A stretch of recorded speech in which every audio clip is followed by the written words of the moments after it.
Next up, coronavirus. Is it a gateway to the loss of our freedoms? Now, I'm going to do something that some people will find a little bit controversial, and I'm going to say, no, it's not. It's not a gateway to the loss of our freedoms, and let me explain. There's a very important principle there's a very important Christian virtue, which is discernment. And discernment is to be able to see through something to its true nature, especially its moral nature, whether it's right or wrong, good or bad, but to be able to see the truth about something. And one part of that is the ability to see where something is headed. Where's its end goal? Where's it going? Because if you can see where it's going, you can see its purpose, and you get a very good sense of whether it's right or wrong, good or bad. That's a key part of discernment. One obvious example, just to put some meat on this, is, say, the issue of same-sex marriage. 5 or more years ago, there were some who were getting around and they were saying that same-sex marriage will be bad for religious freedom. Same-sex marriage would be bad for freedoms in general. Same-sex marriage would be a gateway to some other things, like, for example, the issue of gender. You'll find that if gender comes out of marriage, gender will come out of sex as well. It'll come out of education. It'll come out of all this kind of stuff. And there's a lot of people who said, what a load of rubbish. The end game here is recognizing somebody's relationship. But those who were discerning said that is not the end game. There's something more to this. There's an example of discerning the true end of an issue and how important it is. Now, I don't believe that the coronavirus restrictions that we're seeing at the moment are the same, at least in Australia, and I want to be clear about that, in Australia. And I'm going to say it for these reasons. Firstly, the end goal of these regulations is to stop the spread of coronavirus, and that's all. You might think it's misguided. You might think it's not totally necessary. You might think that the policy could be this way or that way or adjusted in different, but nonetheless, it doesn't mean that the policymakers are not sincere. They don't genuinely look to say we want to stop coronavirus and that's why we're doing what we're doing. That's the end game. Secondly, the Prime Minister and the Chief Medical Officer are not secret totalitarians just waiting for their chance to bring Australia under oppression. They're Liberal Democrats acting in good faith. They want the economy open. They want things back to normal. Okay? From the top, there is not an ideological bent towards a bad thing at the end of this.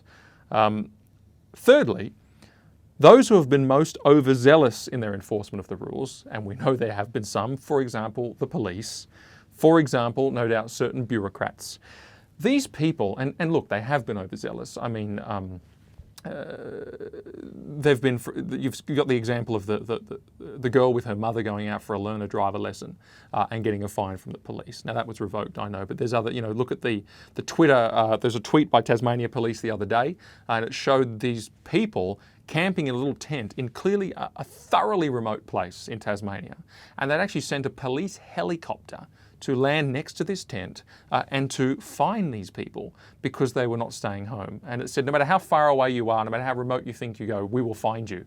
And I'm sitting there thinking, well, they're just winning at social distancing. I mean, it's crazy to invest resources into this kind of stuff. We see the madness of it.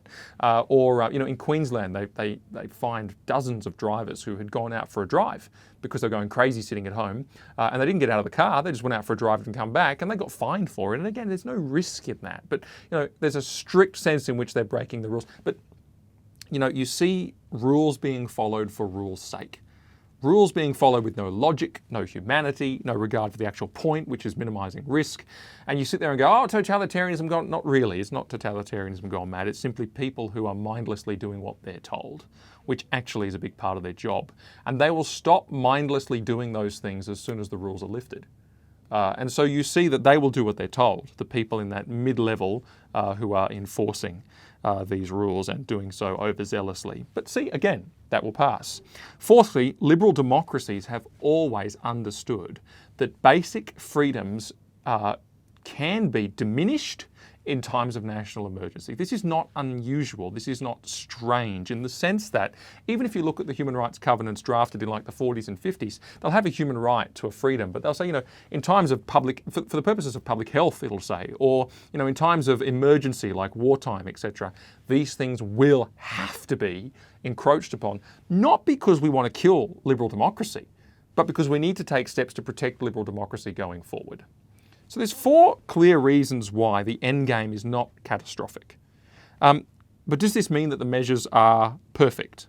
No, it doesn't. Hindsight will probably show us all the errors. There's no doubt about that. Does it mean that the measures won't have big impacts economically, for example, or on people's personal lives and so on? Look, I was at pains in the last episode to point out that's absolutely true. And if you want to see how I navigate that issue, go and watch it, season 6, episode 3. Does it mean that we're wrong to criticise specific instances of overreach? No, of course not. I think it's good to have voices raised all the time to remind the authorities and remind the press and remind everybody we need to be freedom focused. We need to be thinking about how we come out the other side of this. Does it mean there's no risks? No. And I'll give you one example of a risk that does intrigue me and concern me, and it's the possibility that those with more nefarious ideological goals, like segments of the climate change alarmist movement, will be taking notes, because I am sure that they would love to see this sort of control exercised over people for the sake of the climate emergency, quote unquote. Now, importantly, in that case, what did I say about discernment? The climate emergency is not actually their end goal. And you can go back and watch Climate Change Part 1, search it on our YouTube channel, and watch me explain why the leaders of the climate change movement are people who have bigger goals, and their goal actually is the collapse of the West. And I'm not exaggerating. Go and watch it if you're interested. And so because of their ideological objective, because of the end point of what they're looking for, I would oppose that vigorously. For the very same reason, I'm not as concerned about what's going on right now.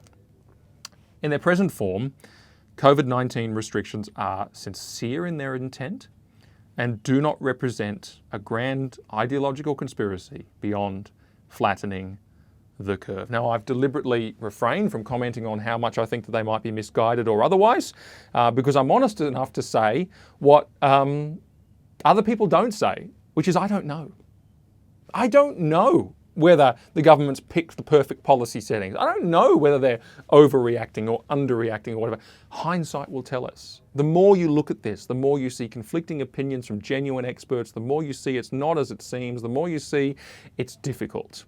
And I'm glad I'm not in their shoes. I've deliberately refrained from going too specific on that because I just think we don't know. And we will know later.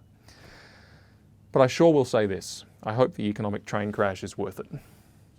And I don't say that as somebody who's disconnected. I mean, I run an organisation that needs millions of dollars to underwrite its budget and relies entirely on donors.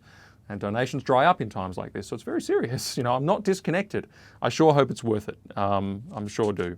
But the rumours of democracy's demise, I'm pleased to say, are premature, and we will come out the other side of this largely.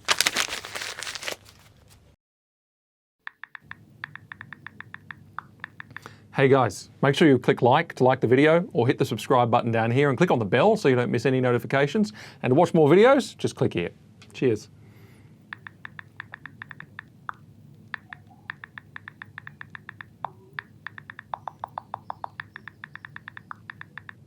Go on, click one. You know you want to.